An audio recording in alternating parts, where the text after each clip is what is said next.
Welcome to Not My Generation, the political podcast that looks at political news and events through a generational lens. I am Professor James Davenport. This is my lovely colleague, Dr. Emily Stacey, and we're here today going to be talking about COVID and the surge that is going on right now, and we've got some numbers, we've got some news on vaccines, all sorts of things to talk about. Indeed. And maybe just a little bit of, Biden news thrown in. Yeah, we got a transition that's actually happening. There's right? there is a process going on. Last time we talked, there was a little rough kind of stagnant. Yeah, but we're starting to see some movement there, so that's good news as well.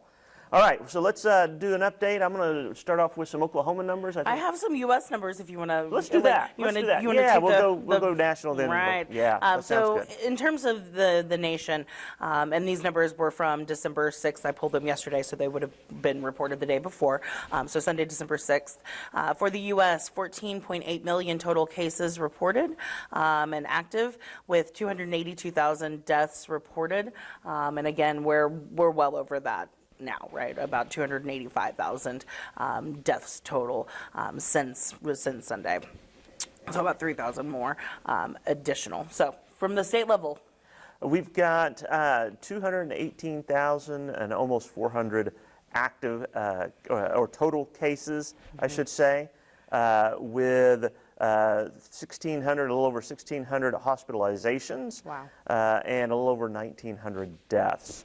And we have currently about 31,700 active cases in the state, and with a total of about 13,000, almost 400 hospitalizations, so over the time period, right? So, and got some breakdown again, some demographic breakdown on cases. So, of the total cases that we have, 55% of those who have reported being positive have been white, 9% have been Native American, 6% Black, 2% Asian, and a very high number, it seems to me, of 21%, almost 22%, that they did not know the race. Okay. So age-wise, again, let's see, 18 to 35, about 33% make up 33% of the cases.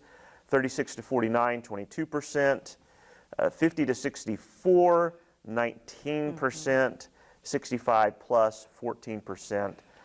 And 5 to 17, about 10%. So it's highly active in the youth circles at this point. Yes, that 18 to 35 and Yeah. 36 to 49.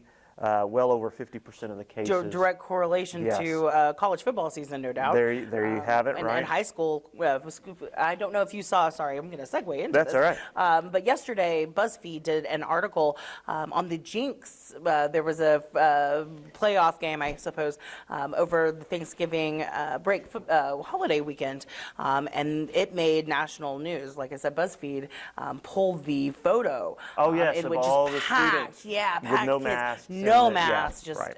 just an uproar Yeah. of folks. And so again, we have to think that our activities, we kind of switched back to normal in the fall when kids went back to school. And unfortunately, I think we're seeing a lot of these cases rise in that youth group because of those events. Anyway. Then breakdown on gender of cases again. 53% male, 47% women. Interesting. And now that's just cases. When we look at deaths, the numbers are quite a bit. I think the change is very interesting to me. So of the deaths, 72% of deaths, reported deaths, are white. Okay. 9% again Native American, 6% Black. So those two track pretty much with their percentage of cases, right? Yeah. Less than 2% are Asian, and 8% are unknown. So now when you get to age, this is where really the dramatic change comes. Remember, for total cases, the population of 65 plus make up only about 14% of total cases. However, they make up 81% of the deaths. Wow. So this thing is really, really dangerous for the elderly population. Wow. And that's, for those who are young people, the concern is not so much that you are going to suffer that type of outcome, but you could give it to someone who will, right? If we're in the holidays, this is the big concern. You're sharing that with an elderly grandparent or parent, and it could in turn be very problematic for them. The 50 to 64%, or 50 to 64 age range make up 15% of the cases. So dramatic drop. 36 to 49, only 3% of cases. 18 to 35, only 1% of the cases. So yes, it is dramatically. So those who are in that younger population are getting it, right? Then if they spread it, that's the concern, right? Who they spread that to is the big concern. And so I think those who are saying, look, we need to find a way to protect the vulnerable population, I think we've got, that still is there, is how do we protect those who are most vulnerable. Again, gender-wise, men make up 56.5% of the deaths. Women make up about 43% of the deaths, so slightly higher. Top 5 counties as far as cases in Oklahoma: Oklahoma County, Tulsa County, Cleveland County, Rogers County, and Creek County. So universities in a jail? I think so. I think that's what you're looking at, right? Yeah. And so, like we said, we've seen this dramatic upsurge since the fall. Right. And lots of activities going on. We've had some school districts that have been hit by it pretty different. Mustang announced that they're doing a in-school quarantine, right? And there's maybe a couple of other school districts that are looking very at something controversial, like that. So after they announced this last week, you did have Oklahoma City Public Schools and more also completely reject the idea. Their respective boards reject the idea of the in-school quarantine. I'm not sure if I don't know, as a parent, I know that you do a different route than public schools, but I wonder what kind of sense that makes, I suppose, in terms of, if you're offering virtual school anyway. I'm not sure, other than, mild socialization, but I don't really, as a parent, I don't know that I'm sending my child to in-school quarantine. Right. On one hand, I know there's a lot of concern about students, and they feel like that the virtual school has not been as productive for students as in-person school would normally be. So I don't know if this is to try to compensate for that. It just seems odd to have a group of students who are sick huddled together. And there's still, my understanding is there's still some type of virtual learning because they're not putting a faculty member in there with them. Well, so from what I understood in terms of Mustang's model is that they are also including teachers that are ill as well. Okay, so I'm sure there's also the virtual, as well. But yeah, I thought that I could be wrong, but I understood it as sort of a hybrid situation. I'm of two minds. I was having lunch with a friend last weekend, and I'm kind of of two minds of this. Again, I'm very big on we need as much information as possible to make good decisions. Absolutely. And so the science side of me says we've got to have some experimentation to figure out what does and doesn't work. The parent side of me would be like, but that's not going to be experimenting on my kid. Right. Right? I mean, that's just kind of... Yeah. And then I also wonder about the liability of the school. There is a big question about that. What's the responsibility of the school, obviously, to instruct your child, but also to keep them safe and healthy? Right. And how do you ensure that those students have no contact with any students who don't have the virus? Right. How do you make sure there's no transmission? Exactly. That would seem to be Facilities, kind things of like that. Yeah. Problematic. Agreed. Agreed. So it'd be interesting to see how that plays out. I do know I saw a couple of weeks ago a nice write-up about more school districts and how they've avoided having any kind of serious transmission issues or whatnot in there, any outbreaks. We've not really heard a whole lot from more. They kind of started the semester a little rocky, but since about September, we haven't heard too much about more public schools. Yeah, so I mean, but you still have, you have a lot of teachers who are concerned about this, and again, you think you're going to have a certain number of teachers who are in the more vulnerable populations, and so they would be more rightfully be concerned about being exposed to this. So still lots of things going on. I still feel like there's so much, especially regarding the data about this stuff, that we just don't know to make good, solid decisions. We are seeing surges all over the place. Again, even in back in the summer, we were starting to see a real difference between communities that had mask mandates and those that don't. Today, we're seeing surges in both types. Yeah, it's been equalized. And in some cases, we even have some communities that have the mask mandates that the surges are even at a higher rate than those that don't. And I don't have any idea what's going on there, what's driving that. So again, there's still lots of holes in our knowledge about what's going on driving all of this and this transmission that we do know, obviously, having lots of people close together indoors is not a good idea. And I'm not talking necessarily about family get-togethers, although obviously over the holidays some of that is the concern. But I am talking about, big entertainment events, big sporting events, these kinds of things that people are still concerned about, and rightfully so, I think. Yeah, I mean, even those family events, I think you still have folks who certainly have rightfully avoided Thanksgiving dinner en masse, for example. And I think as we go into the Christmas season, I think you're still going to see a lot of adjustment and a lot of kind of half Christmas measures, and maybe we'll make up for it in 2021. But there is hope, right? So I think Professor Davenport very succinctly put the headline down. Things are bad and they're getting worse, right? The season is cold. It's, we just naturally hibernate in the winter, and we also celebrate and we come together, and that'll be very different this year, obviously, and we'll have to be very careful about that. But again, there is room to be hopeful, as we have at least two now, and possibly a third, trials, clinical trials of vaccinations that have been granted emergency authorization and distribution from the FDA. And are out on the market now. In fact, overnight last night in the UK, a woman from Northern Ireland, a 90-year-old woman, I should say, from Northern Ireland became the first person outside of the clinical trial setting to receive the Pfizer vaccination. She got her first dose of the 2-dose kind of knockout vaccine, and has urged folks to do the same whenever it becomes available to them. So, like I said, you have some hope on the rise. So you have, again, AstraZeneca, Pfizer, and again, Moderna, that have come out.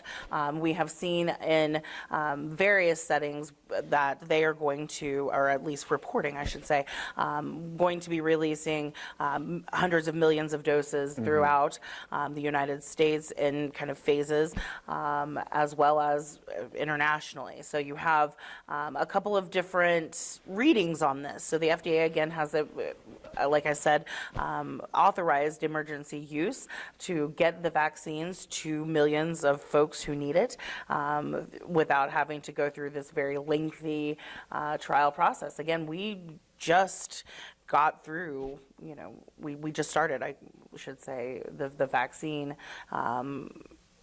experimentation, or the trials back in March, April. They started development and things like that, right? Yeah, I mean, when you think about the pace is crazy. Yes, it's amazing, and it shows what we can do when we are focused and see a need and can be freed up to try to address it. Absolutely. And I do think that is an important aspect here. Yes, things are kind of bleak right now, but we have these vaccines that are coming out. They look like they're going to be.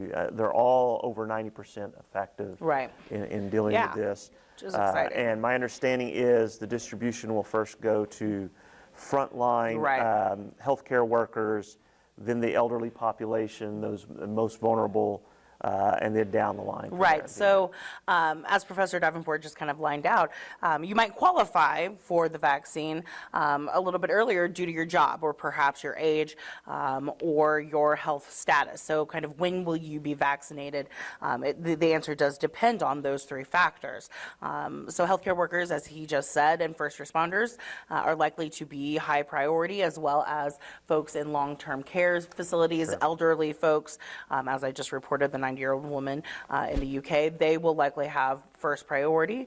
Those in essential jobs will likely be in kind of the phase 2 area, so teachers, food workers, right, with those meat packing plants, things like that we kind of forget about as consumers. They will be very important and will be crucial in getting the vaccine probably in the secondary Maybe those phase. who work in the toilet paper manufacturing process. I'm not sure about that. I'm just I saying. mean, they are essential. Obviously, right. there are a lot of people who feel that that's essential. I agree, sir. And then again, those with underlying conditions, severe disease, Sure. They're also likely to receive earlier access. And Professor Davenport sort of alluded to the fact that a lot of your teachers are going to be high risk, or they're going to kind of have probably a little bit in each category. Some will Right. be over 65, some will have comorbidities, et cetera. Right. And so that is also a factor to take into consideration. However, there is nothing on this list that says, hey, university professors, you're definitely getting in this. We're talking about K through 12 I teachers somehow when we feel say like that. we're going to be at the back of the line. I agree. I'm just saying.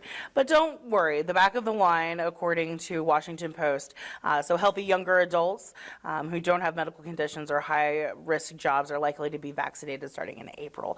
So the rest of us, April, May of 2021, which I don't think is too long for you to be a little bit safe, right? Sure, And be right. just a little bit careful. Keep washing your hands. If anything, that's good right? advice to do anyway. I'm just saying. I'm teaching my daughter these things. So in an interesting turn of events, and this kind of transitions us to literally transition news, President Trump today is expected to sign an executive order that I don't know if you've heard about, but it seems... Oh, not exactly frivolous, but certainly toothless. So he's going to sign an executive order that's basically America first for the vaccines, basically stating that the United States and American citizens should have first priority for getting vaccines from these pharmaceutical companies over the international community. So he is hosting a vaccine summit today at the White House to kind of put his, presidential stamp, Operation Warp Speed. We got you some vaccines. I did this. And so he is expected to sign this executive order in conjunction with this large event, which is also, I should say, and I will breathe momentarily, competing with President-elect Joe Biden, who is also announcing a couple of different posts, including his health care transition team and some of his health care cabinet, including his HHS secretary nomination. So it should be an interesting day in terms of fluffy COVID news, I should say. So it's interesting. So I read an article just briefly today talking about how, I forget whether it was, I think it was Pfizer offered the U.S. the opportunity to purchase a larger share of the vaccine. Back in August, several months ago, and the administration turned them down. Sure did. But now we're all American first. Yeah. We're gonna and so. That's a little rough. Listen, I don't know. I want to give policymakers some room to and say, look, nobody has a crystal ball. Nobody can know what's happening. But I'm thinking if I think we're going to need this thing, and I'm offered the ability to have first dibs on the vaccine, why am I not taking that? I mean, your governor hoarded hydrochloroquine. Remember I when that know. was the magic cure for yeah. COVID? I'm sure we still have an airplane hanger of hydrochloroquine somewhere. On the bright side of all these ugly numbers, too, is the thing that we have learned a lot, and I think what we have learned the most about is how to treat this. If you remember back in the springtime, March and April, when we were having shutdowns and such, that, one of the things we learned is don't put people on ventilators right away. No, sure. Because that was the wrong thing to do. Sure. But we didn't know that up front. That was standard medical practice. Sure. And then we figured out this virus was acting differently, and this wasn't the right thing to be doing. We've learned a lot about how to treat it effectively and what works and what doesn't work. We've learned some things about how to reduce transmission, right? Obviously not everything, but Right. some things about how to reduce transmission. So while the numbers are ugly compared to where we were, the actual death rate's slightly lower than what it has been because we know better Yeah. how to treat it if you Right. do get it, and even if you're in a higher risk category. But the bottom line is stay safe for the next few months. Please. The vaccine will be out. Yep. People can get that, and we can get back to some semblance of order over the next, half year or so, hopefully. Yeah, hopefully. Right? I'm going to say a half year. I'm might be optimistic. Very optimistic. I'm very sir. optimistic. It's adorable. So, in terms of, I suppose, optimism for some folks and for others, not so much. Transition news, right? So, Yes. you do have a president-elect at this point. Well, I suppose let me back up. You will have a president-elect by the time we see you next Tuesday, as the Electoral College meets next Monday, December 14th. So right now you have the transition team really kicked into high gear, really since about November 8th. November 7th, that was Saturday, was the day that really we got everything clinched. Georgia, Arizona, it became very clear that Joe Biden had the Electoral College math to be the president-elect. So really, since then, the transition team has been, hot and kicking. As I reported a couple of weeks ago to you guys, there was a bit of an administrative snafu in GSA, General Right. Services Administration, Director or Administrator, Emily Murphy, who was sort of impeding the transition team from access to government funds, to government space, and more importantly, classified information, right? To be able to speak directly with cabinet officials, to agency officials about classified information that the Biden team is going to need to ready themselves for things like China, for Russia, for whatever, the vaccine distribution, et cetera. So finally, right before, was it before Thanksgiving or was it the week after? Right around, I can't It was remember which somewhere, weeks or, it's a blur. I want to say right before Thanksgiving, maybe the week of Thanksgiving, GSA Administrator Emily Murphy went ahead and did sign the certificate of ascertainment, which simply says that based on the political math, Joe Biden is the heir apparent, right? That he is going to become the president, and he and his team need access to the things that we said before. So that was, again, that sort of administrative block that was causing the Biden team consternation. However, now that is completely lifted. So the Biden team has gone ahead in naming some of their cabinet or folks that they would like to see confirmed to their cabinet level positions, et cetera. There have been some very interesting picks, and I think you and I had a conversation about whether or not Biden would choose folks who were diverse, not just ethnically or racially, but also in a partisan manner Right. as well. And so far, Joe Biden has been kind of all over the board. He hasn't picked an outright Republican just yet, but he's certainly not adhered to the very centrist position that a lot of folks believed that he should have. There have been a couple of controversial picks that will have a hell of a time getting through the Senate confirmation process when it is all said and done. So, especially depending on who controls the Senate, right? Yeah. that we still have January 5th to get through. But his transition team, again, from the very beginning, like I said, about November 8th, they rolled out the COVID transition team and the COVID response team that is going to roll into the cabinet. He has also embraced Dr. Anthony Fauci, who's become one of Trump's favorite punching bags these days.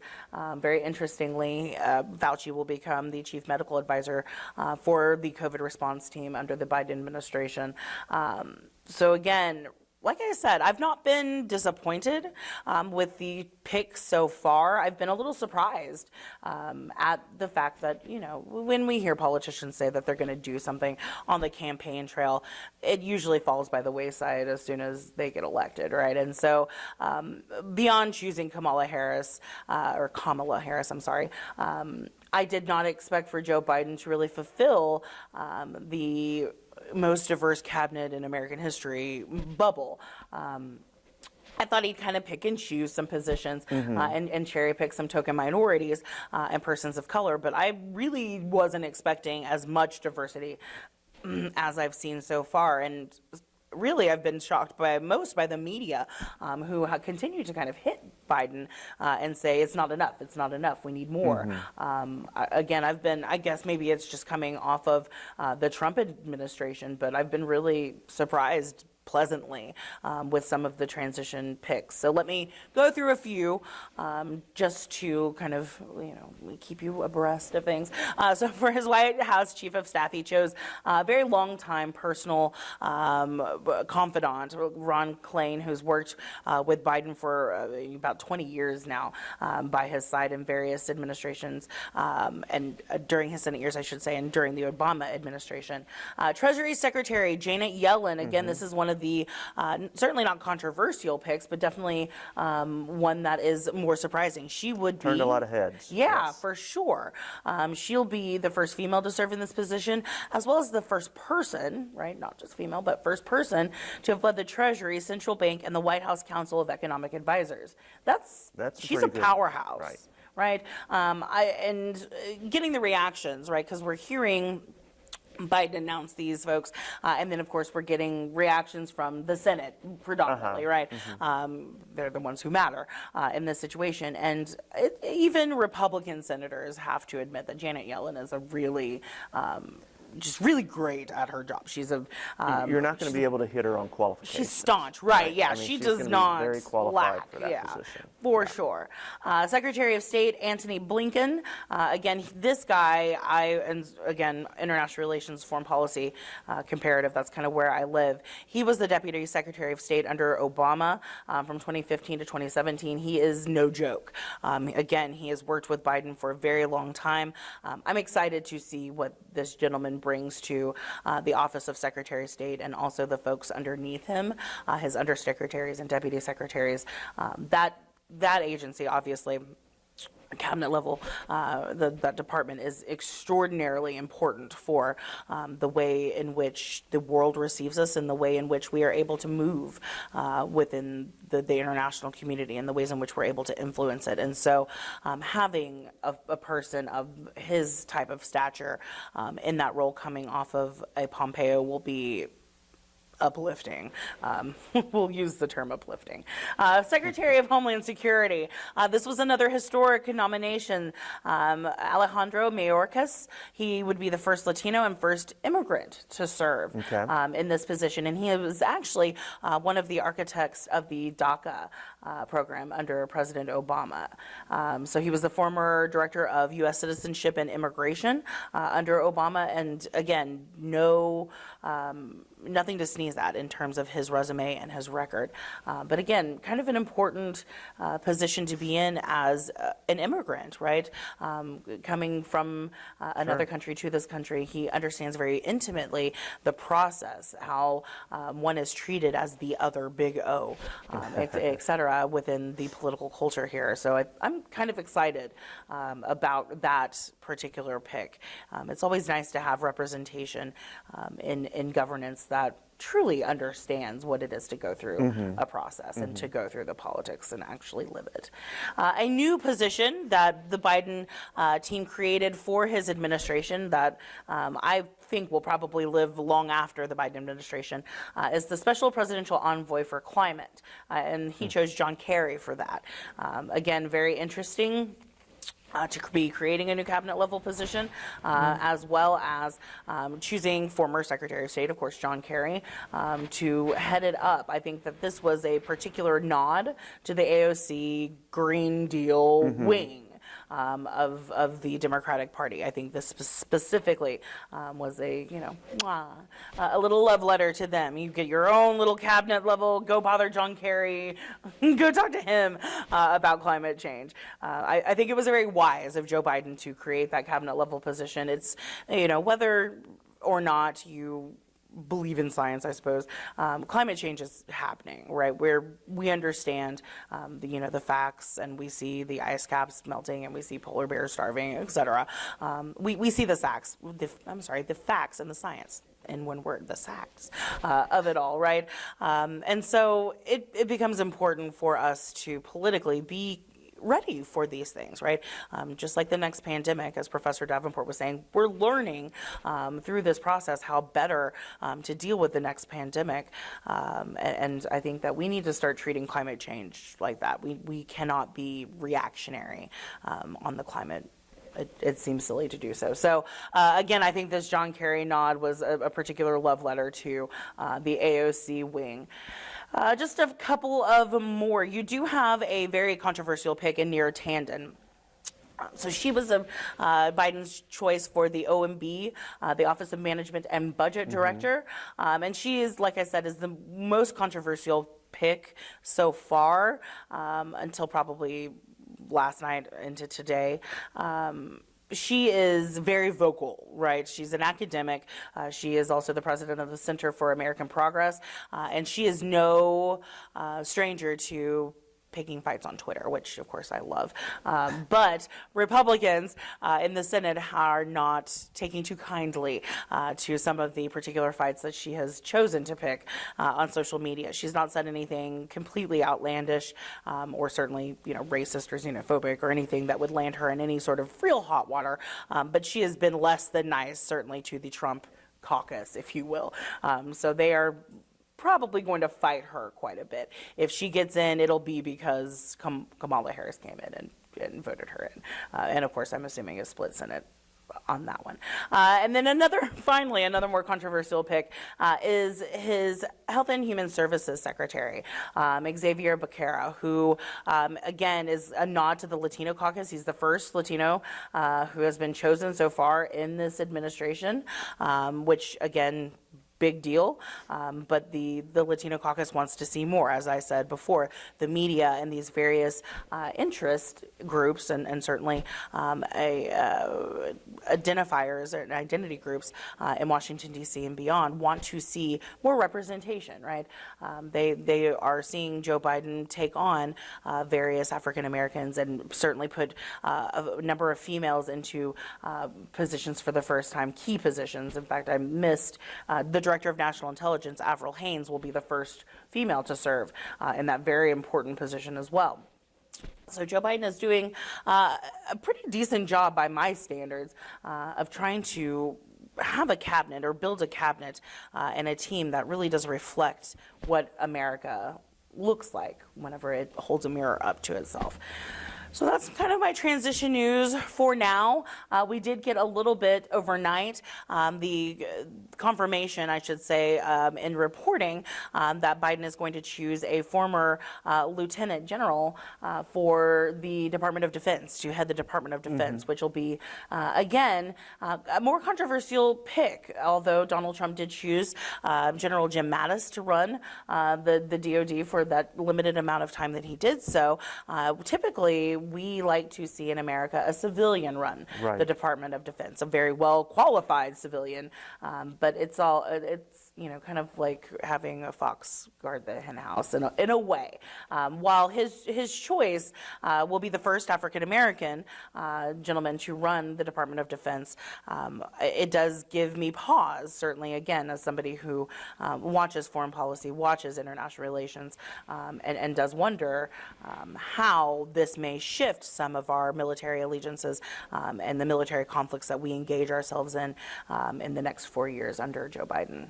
That's a pretty legitimate and very formidable choice for Department of Defense. As you've been running down, I'm sorry. These various no. I've actually enjoyed hearing about some, because I didn't know all of the picks at this point, like probably a lot of our viewers. One of the things that reminds me, and one of the things I thought I would just point out is that any presidential administration, when they're coming in, they're filling these high-profile administrative positions. It's not just about qualifications. They have to satisfy certain constituencies within their coalition to maintain that coalition. Absolutely. Right? And so as Biden is picking these folks for these different positions, he's got to weigh not only can I find someone who's going to be qualified and do the job competently, but is there a particular constituency that I can satisfy with this particular appointment that's going to keep them on board, going to keep them playing ball with me so I can move my agenda forward.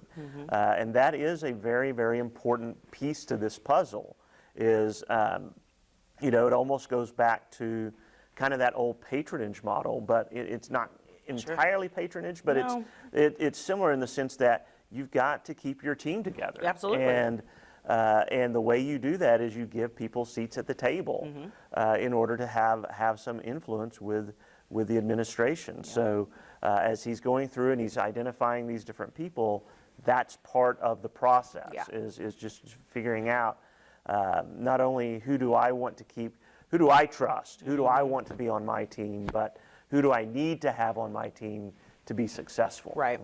Yeah, one thing I didn't mention, and that directly leads back to what Professor Davenport was saying, is he chose an all-female communications staff, which, of course, right, I light up like a Christmas tree. I'm really excited about this, starting with the press secretary all the way down, his communications director, et cetera. Just very high-profile women of stature, of color, of different age ranges. 6 of the 7 on the team are raising young children, just like me. And so whenever you talk about building and keeping that coalition, he, in terms of Biden, is getting, again, that strong push from Kamala Harris, who is trying to build and keep that suburban woman, female coalition, the younger working mom coalition together underneath that Democratic umbrella. I think it's brilliant. I think that they are not pandering to women. I think that they are very much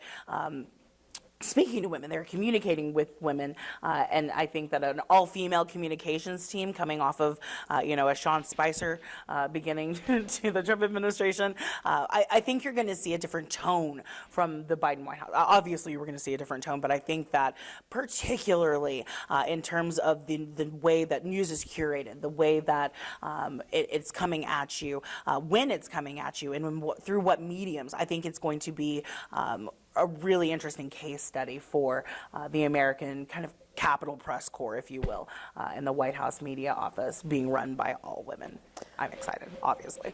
And of course, the challenge here will be keeping all these people on the same page, right? Totally, yeah. As you bring in people from different backgrounds, different experiences, and different political agendas, the key is can we put them all and keep them moving in the same direction? An effective leader is going to be able to do that. Right. One who loses control somewhat, one who can't keep people all focused on achieving the same agenda, can have problems. And so that'll be the president's challenge going forward. That'll be Biden's challenge: is can I keep these folks all moving in the same line, or do we see divisions within these high profile as people vie for various levels of influence, various pieces of the agenda, various amounts of attention from the president?